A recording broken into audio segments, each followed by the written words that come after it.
இன்று ஏப்ரல் மாதம் 14ஆம் தேதி. அன்பான உறவுகளுக்கு இனிய புத்தாண்டு நல்வாழ்த்துக்கள். உங்களுடைய எதிர்பார்ப்புகள், ஆசைகள் எல்லாம் நிறைவேறக்கூடிய ஒரு புத்தாண்டாக இது அமையட்டும் என்று அன்பான வாழ்த்துக்களை தெரிவித்துக் கொண்டு இன்றைய பதிவை ஆரம்பிக்கலாம்.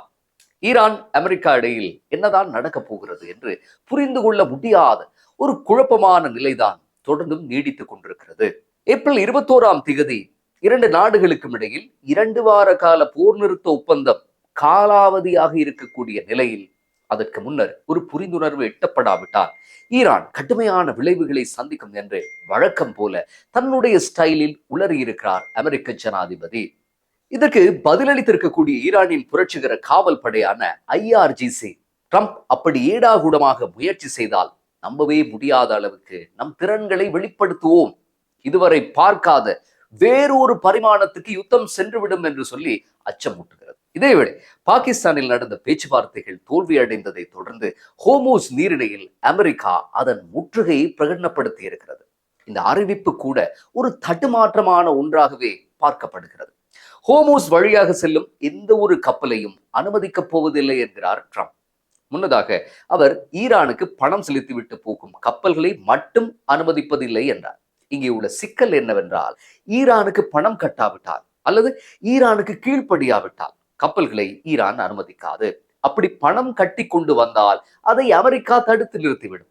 ஆனால் அமெரிக்க கடற்படையோ ஈரான் துறைமுகத்துக்குள் வரும் அல்லது ஈரான் துறைமுகத்தை விட்டு வெளியேறும் கப்பல்களை மட்டும் அனுமதிப்பதில்லை என்கிறது. அதாவது அதிபர் ஒன்றை சொல்லுகிறார், அவர் கட்டளைப்படி இயங்க வேண்டிய படை தளபதி இன்னும் ஒன்றை சொல்லுகிறார். அதற்கு ஈரான் மிக காத்திரமான எதிர்வினையை ஆற்றியிருக்கிறது.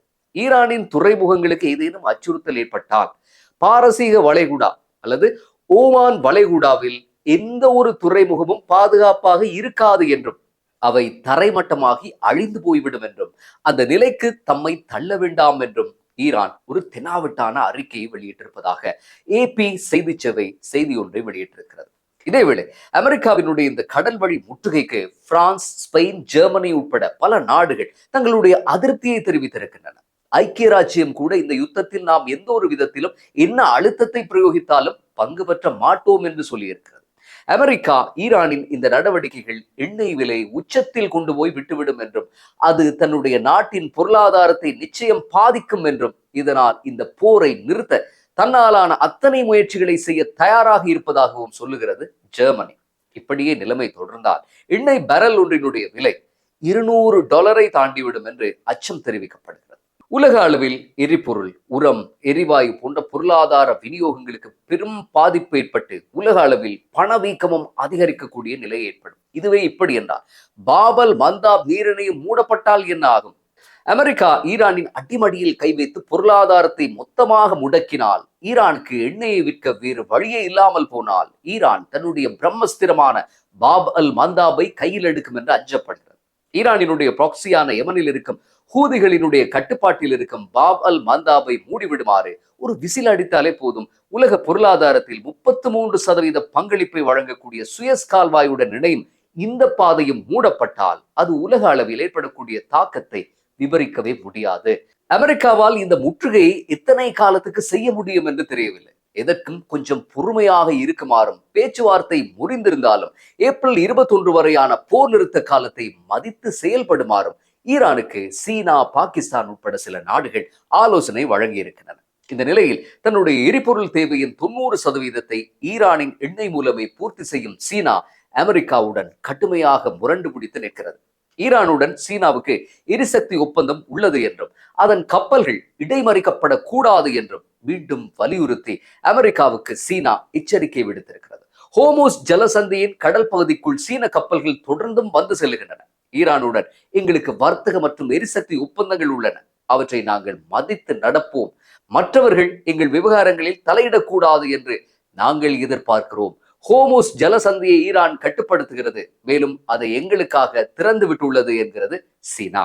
சீனா ஈரானுக்கு நவீன செய்வதி சாதனங்களையும் தொழில்நுட்ப ஆலோசனைகளையும் வழங்கியதாகவும் சீனாவின் அபரிதமான பங்களிப்பு காரணமாகத்தான் ஈரான் பிராந்தியத்தில் இருக்கக்கூடிய அமெரிக்க நிலைகளை குறிவைத்து தாக்கி அளித்ததாகவும் சொல்லப்படும் நிலையில் அதற்கு பழிவாங்கும் விதமாக சீன கப்பல் மேல் அமெரிக்கா கை வைத்தால் அது ஒரு பிரளயமாக மாறிவிடும்.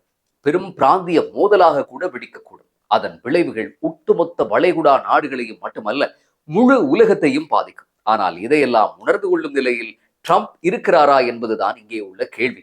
உலக நாடுகள் எதுவுமே வரலாற்றில் முதல் தடவையாக அமெரிக்காவுடன் ஒன்றாக நிற்க மறுத்துவிட்டன. 80 வருடங்களுக்கு மேல் நீடித்த அமெரிக்கா ஐரோப்பா நேச கூட்டணி இன்று பிளவுபட்டு நிற்கிறது.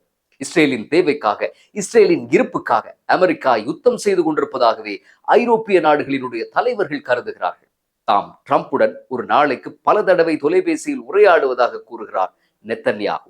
ட்ரம்ப் தன்னுடைய ஆத்ம நண்பன் என்கிறார். உலகமே பதபதைப்புடன் இவர்கள் வாயிலிருந்து வெளிவரும் வசனங்களை பார்த்து எரிச்சல் அடைந்து கொண்டிருக்கும் போதுதான் இந்த நண்பேண்டா கதையும் கூட சொல்லப்படுகிறது.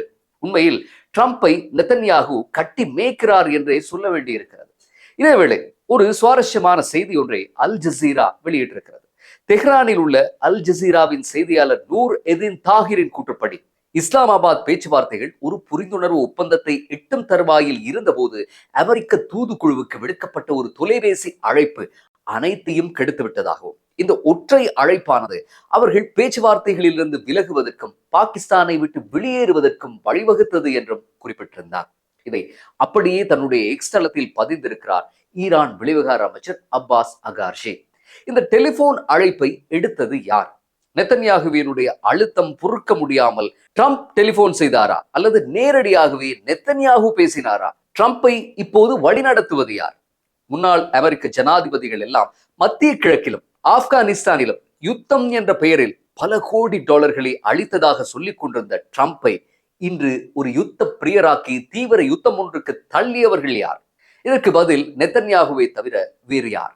மேலும் யுத்த பிரியர் வேடத்திற்கு மேலதிகமாக தான் என்ன செய்கிறேன் என்று எந்தவித அறிவும் இல்லாத ஒரு மனப்பிறழ்வு கொண்டவர் போல நடக்கிறார் ட்ரம்ப். பாப்பரசருடன் கடும் வாக்குவாதப்பட்ட சில நொடிகளில் தன்னை இயேசு கிறிஸ்துவாக ஒரு AI போட்டோ இமேஜை செய்து தன்னுடைய ட்ரூத் சோசியல் தளத்தில் பதிவிட்டார். பின்னர் பலத்த எதிர்ப்பு வந்ததால் அதனை நீக்கவும் செய்தார். ட்ரம்பின் இப்படியான அட்டிமுட்டாள் சம்பவங்கள் ஒரு பக்கம் இருக்க, மறுபக்கம் சமாதான சத்தங்களும் கேட்கின்றன. போர் நிறுத்த காலம் முடிவடைய முன்னர், அதாவது ஏப்ரல் 21க்கு முன்னர் இரு தரப்புக்கும் இடையில் மீண்டும் ஒரு பேச்சுவார்த்தை நடைபெறும் என்றும், இது நீண்ட கால யுத்த நிறுத்தத்துக்கு வழிகோலும் முயற்சியாக அமையும் என்றும் ப்ளூம்பர்க் ஊடகம் தெரிவிக்கிறது. அமெரிக்க துணை ஜனாதிபதி JD வான்ஸ் ஒரு முக்கிய செய்தியை இன்று சொல்லியிருக்கிறார். ஒரு வெற்றிகரமான ஒப்பந்தத்தின் மூலம் இந்த மோதலை முடிவுக்கு கொண்டு வரவே நாங்கள் விரும்புகிறோம். மேலும் ஜனாதிபதி ட்ரம்ப் இந்த செயல்முறையை நீடிக்க விரும்பவில்லை. உயர்ந்து வரும் எரிசக்தி விலைகளை கருத்தில் கொண்டு அமெரிக்கர்கள் பாதிக்கப்பட்டு வருவதை உணர்ந்து விரைவில் அனைத்தையும் சரி செய்ய தீவிர பேச்சுவார்த்தை முயற்சிகளை மேற்கொண்டு வருகிறோம் என்கிறார் வான்ஸ். துணை ஜனாதிபதி தான் பாகிஸ்தானில் பேச்சுவார்த்தையிலும் கலந்து கொண்டிருந்தார். அவராகத்தான் திடீரென்று எல்லாவற்றையும் துண்டித்துக் கொண்டு பேச்சுவார்த்தை மேசையிலிருந்து எழுந்தும் வந்தார். இப்போது இப்படி ஒரு அறிக்கையை வெளியிட்டும் இருக்கிறார்.